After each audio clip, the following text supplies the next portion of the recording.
Hello, everybody. It's Amy from Amy Sews and Amy Bachman Sew and Quilt with Make It Monday. So today we're going to be embroidering on a straw hat. I may be pushing the season a little bit, but as you can see, I'm ready for the beach. Actually, I just got home from the beach, but that's a different story. So embroidering on straw hats is very easy, and they are very much trending. Hats are back in style just because we want to protect our faces from the sun. And I'm seeing hats everywhere, which I absolutely love. So today we're going to talk about how to embroider on a straw hat, what to use, and then how to get there, and how to discover the shape of your hat. So here is my Rise and Shine hat, and I'm going to walk you through how to make this all happen.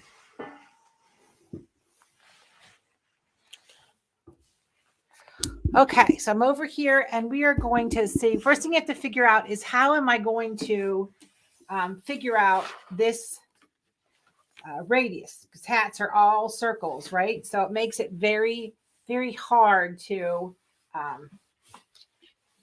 figure out this circle. Now, if Nancy was here, Nancy would measure this, x equals y minus 22 divided by 400 and pied it, and then she would have the answer. I can't think that way. So parchment paper, as you guys know, I keep it in my sewing room all the time. It's great pattern material. You take a piece of parchment paper. I crease where the brim is, and I crease where the outside the hat is. Or you can take a marker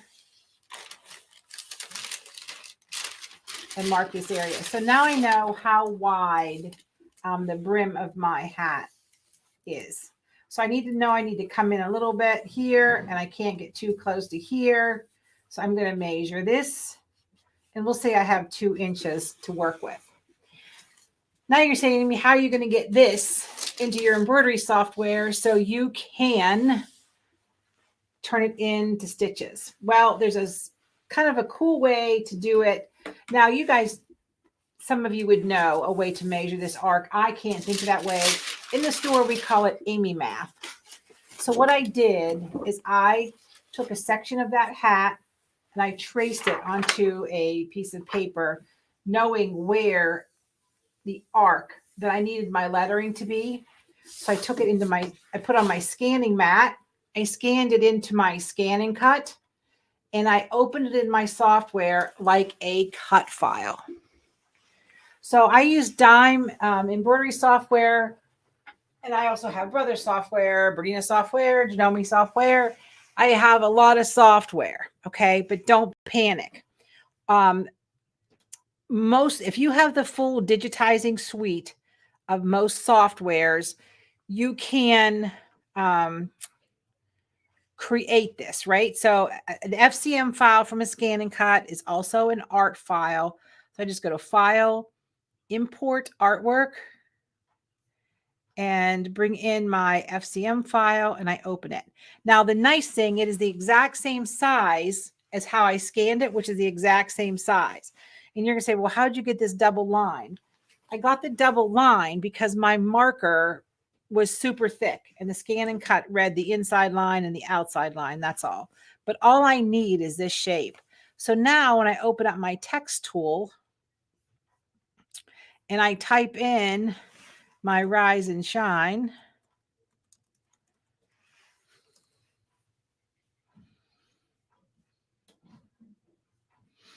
now I can rotate it and make sure your hat brim is reading the exact same way. And I can envelope it, and I can curve it up or curve it down.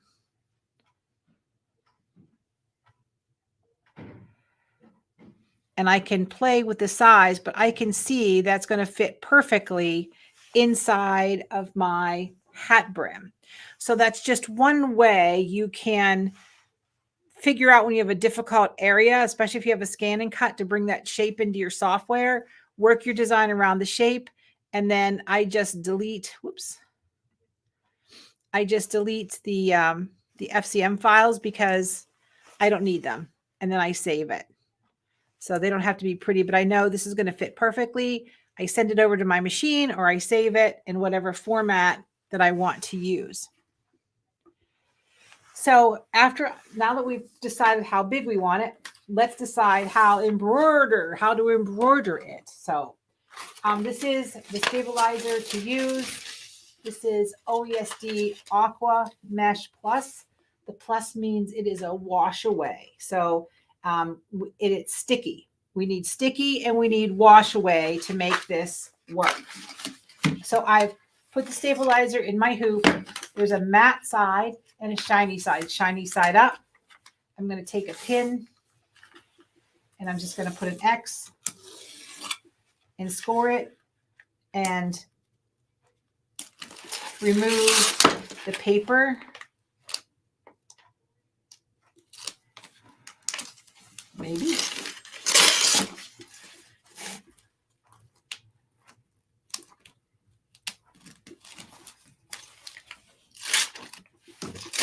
The hardest part of the whole project.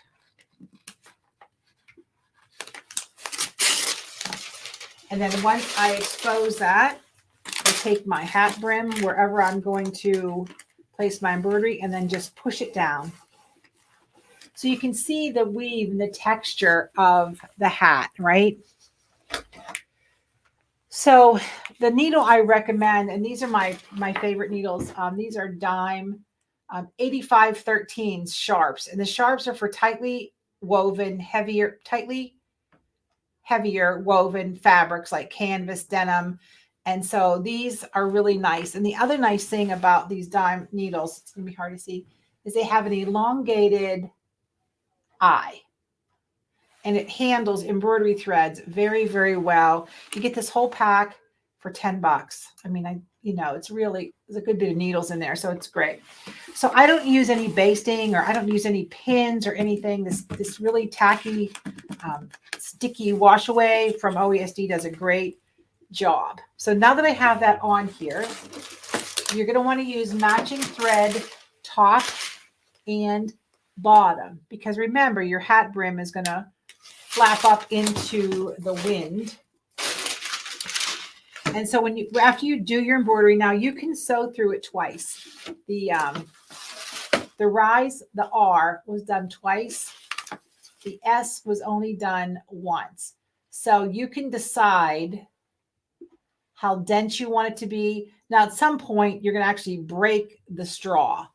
So my recommendation is just one time. It is what it is. If you need to fill in a little bit of black permanent marker, but matching thread top and bottom, it embroiders very nicely. So once you're done embroidering, now I'm not going to unhoop the whole thing, because if I were making hats, let's say for a wedding party or my girlfriends at the beach, I'm going to want to reuse it, because we want to be a little frugal, because the stabilizer, although wonderful, is not, inexpensive. So basically, once I remove my hat, I can trim away as much as possible. And then I'm just going to damp sponge it, or rinse it out a little bit. And then this is going to be clean. So you're going to have a beautiful hat top and bottom. Now, I have a hole where I left off. That's why I save my scrap strips, because all I'm going to do is take my piece and I'm going to remove it from the release paper, maybe.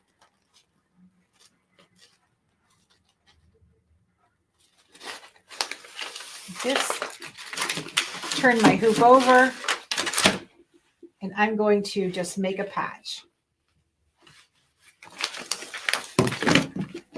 Just like that. Now I'm ready for my next hat.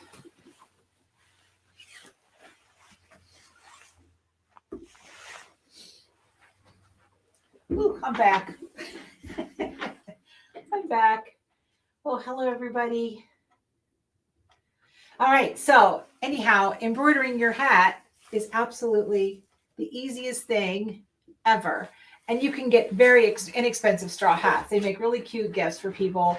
And especially, your favorite saying, maybe appropriate saying. But the key to this is the wash away stabilizer, the sticky wash away stabilizer. The other key is making your pattern, right? We have to know how to do that. Now, I have a brother luminaire. So when I put that on there, it's no big deal. Let me grab it real quick and I'll show you the projector.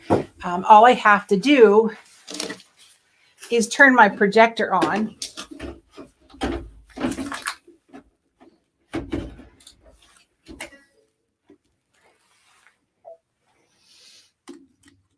So you can see I have it on my, oops, sorry, new camera angles. There we go.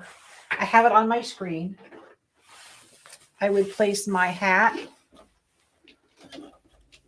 on my stabilizer. Of course, I would have it marked, right? So you can see it's on there. Now, what I'm going to do is I'm going to go to my luminaire and turn on my projector. We'll see if you'll be able to see it. Got all the strings in the way. You can see how it lit up right there. Look how cool that is. So I can see, sorry, let's get these out of the way. I can see where my letter N is, and I can move around to see where it's going to be. And I'm going to say, oh, my E doesn't fit. So I'm going to take and readjust my hat. Maybe rotate my hat a little bit. Looks like the shine part is going to be fine.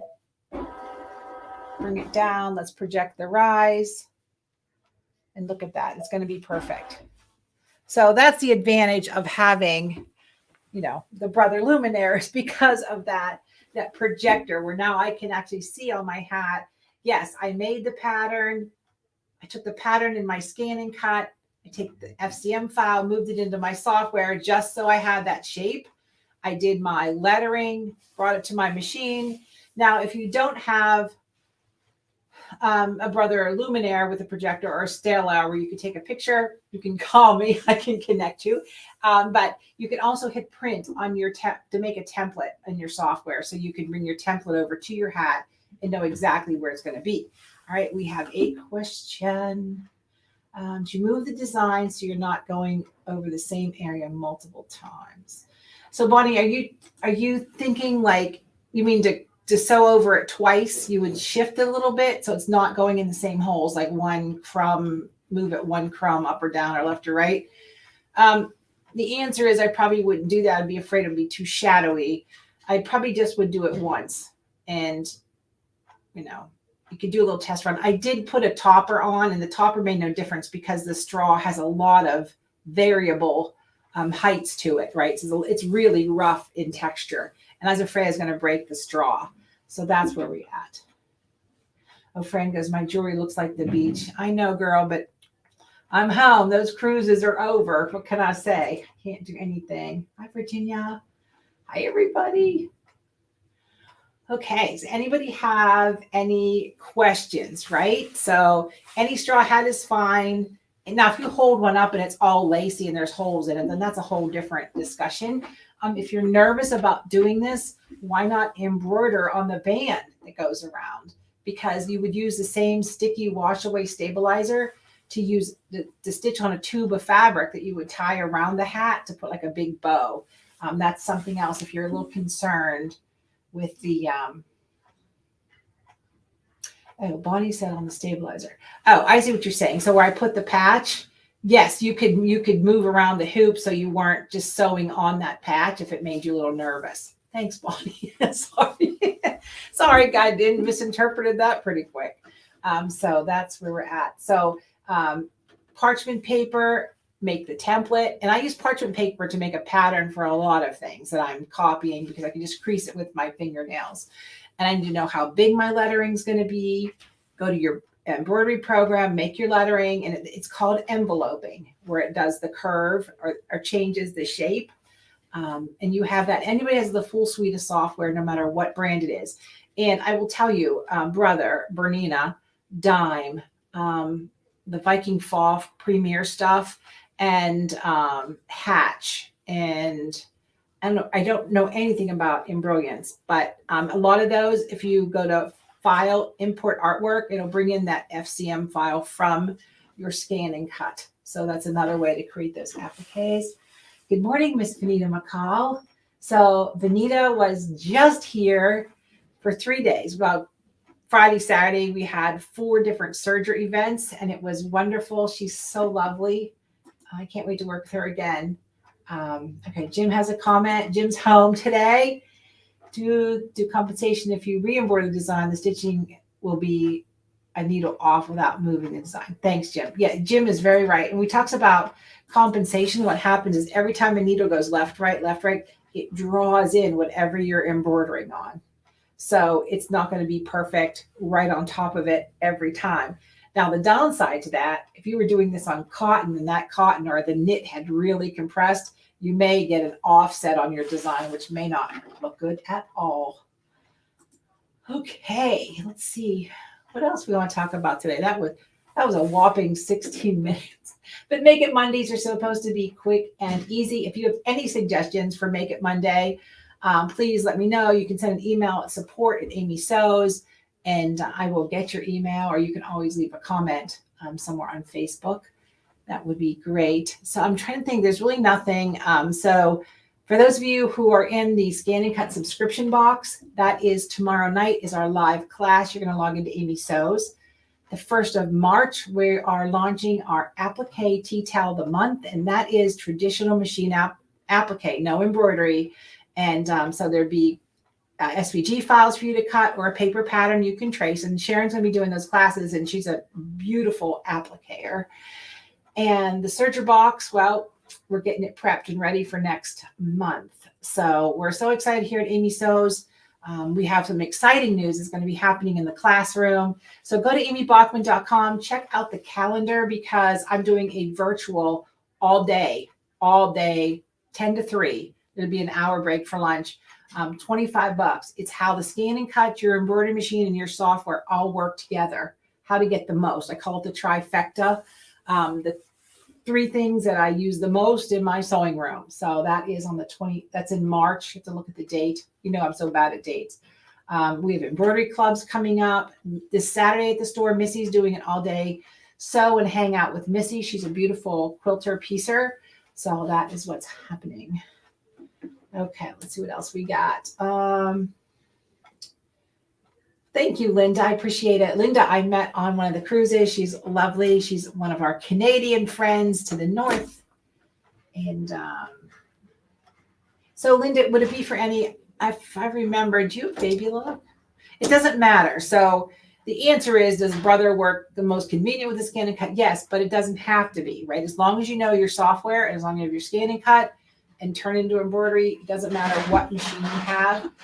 And I guess in the end, it really doesn't matter what software you have, as long as you have the digitizing suite. So it's really about how to get the most from a pattern in your machine out into your software, into your scan and cut, and vice versa, how to work all 3 different directions. So that's where we're at. So you have a FOF. So if you have the, whatever the top line FOF software is, that probably would work for you. Or just open your, if you have software, just open it and see if you can file import artwork, and then we'll know if that's going to work for you or not. That's the best question. All right, ladies and gentlemen, I think we are super good. So thank you for joining me on Make It Monday. You'll see me here again next Monday, because the more you know, the more you sew. Have a great day.